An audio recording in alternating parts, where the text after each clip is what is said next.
அனைத்து தமிழ் உள்ளங்களுக்கும் வணக்கம். இது உங்கள் முதலும் நீ முடிவும் நீ. இந்த வீடியோ பார்க்கிற நண்பர்கள் இதுவரைக்கும் நம்ம சேனலை சப்ஸ்கிரைப் பண்ணலனா மறக்காம சப்ஸ்கிரைப் பண்ணி எங்களுக்கு ஆதரவு கொடுங்க. நீங்க கொடுக்குற ஆதரவு தான் எங்களை போன்ற புதிய யூடியூபர்ஸ்க்கு மிகப்பெரிய மோட்டிவேஷனா இருக்கும். உங்களுக்காக நல்ல நல்ல பயனுள்ள வீடியோக்களை தேர்ந்தெடுத்து போறதுக்காக வாங்க நம்ம இன்னைக்கு வீடியோக்குள்ள போலாம்.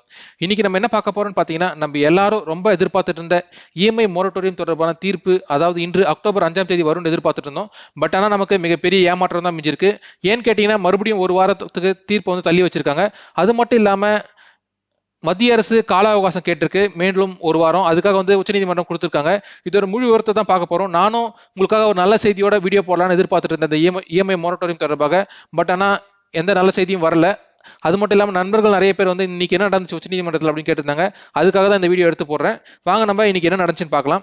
அதாவது கொரோனா காரணமாக பலரும் வேலை இல்லாமலும் சம்பளம் இல்லாமலும் தவித்து வந்தனர். இதனையடுத்து வங்கிகளில் வாங்கிய கடனுக்காக இஎம்ஐ கட்டுவதற்கு மொரட்டோரியம் அனௌன்ஸ் பண்ணாங்க வங்கியிலிருந்து.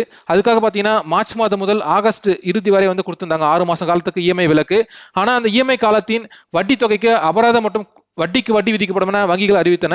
இதற்கு கடும் எதிர்ப்பு கிளம்பியது. வங்கிகள் இந்த நடவடிக்கையை எதிர்த்து உச்சநீதிமன்றத்தில் ஏராளமான வழக்குகள் தொடரப்பட்டன. இது தொடர்பாக உச்சநீதிமன்றத்தில் பலமுறை விசாரணை நடந்த போதிலும் வட்டிக்கு வட்டி வந்து கேன்சல் பண்ண முடியாது என மத்திய அரசு கட்டாயமாக தெரிவித்தது. வட்டியை ரத்து செய்தால் வங்கிகளுக்கு பெரும் இழப்பு ஏற்படும் என மத்திய அரசு கூறியது. ஆனால் உச்சநீதிமன்றம் வட்டியை ரத்து செய்ய வேண்டும் என கண்டிப்புடன் கூறியதை அடுத்து கடந்த சில நாட்களுக்கு முன் மத்திய அரசு உச்சநீதிமன்றத்தில் ஒரு பிரமாண பத்திரம் தாக்கல் செய்தது. அதாவது அக்டோபர் 1ஆம் தேதி வந்து பிரமாண பத்திரம் தாக்கல் செஞ்சுச்சு. அந்த பிரமாண பத்திரத்துல மத்திய அரசு என்ன சொல்லியிருக்குன்னா, 2 கோடி வரை கடன் வாங்கியவர்களுக்கு 6 மாதத்திற்கான அபராதம் மற்றும் கூட்டு வட்டி ரத்து செய்யப்படுவதாக கூறியிருந்தது. அது மட்டும் இல்லாம 2 கோடிக்கு மேல யாராவது வாங்கியிருந்தீங்கன்னா அவங்களுக்கு எந்த சலுகையும் இல்லைன்னு சொல்லியிருக்காங்க.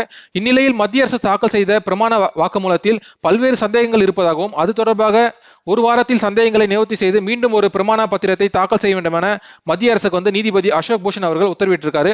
மேலும் மத்திய அரசு தாக்கல் செய்த பிரமாண வாக்குமூலத்தில் கூறப்பட்டுள்ள விவரங்களை முழுவதையும் படித்து அதில் ஏதேனும் குறைகள் இருந்தால் ஒரு வாரத்தில் தெரிவிக்கும்படி மனுதாரருக்கு உச்சநீதிமன்றம் உத்தரவிட்டுள்ளது.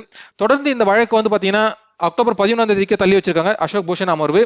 அது மட்டும் இல்லாம காமத் அவர்கள் தாக்கல் செஞ்ச விவரத்தையும் வந்து பிரமாண பத்திரத்துல வந்து ஃபுல்ஃபில் பண்ணணும் அப்படின்னு சொல்லியிருக்காங்க.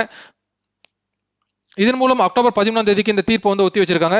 பார்க்கலாம் அக்டோபர் 11ஆம் தேதியாவது நல்ல தீர்ப்பு வருதா, நமக்கு ஏதாவது விடிவு காலம் கிடைக்குமா, இந்த இஎம்ஐ மொரட்டோரியம் வந்து எக்ஸ்டெண்ட் பண்ணுவாங்களா, இந்த வட்டிக்கு வட்டி வந்து கேன்சல் பண்றது அபிஷியலா அனௌன்ஸ் பண்ணுவாங்களா அப்படின்ட்டு வெயிட் பண்ணி பார்ப்போம். இந்த வீடியோ பிடிச்சிருந்தா மற்றவங்களுக்கு ஷேர் பண்ணுங்க, மறக்காம லைக் பண்ணுங்க. இந்த வீடியோ பத்தின கருத்துக்களை கமெண்ட் செக்ஷன்ல பதிவு பண்ணுங்க. நன்றி, வணக்கம்.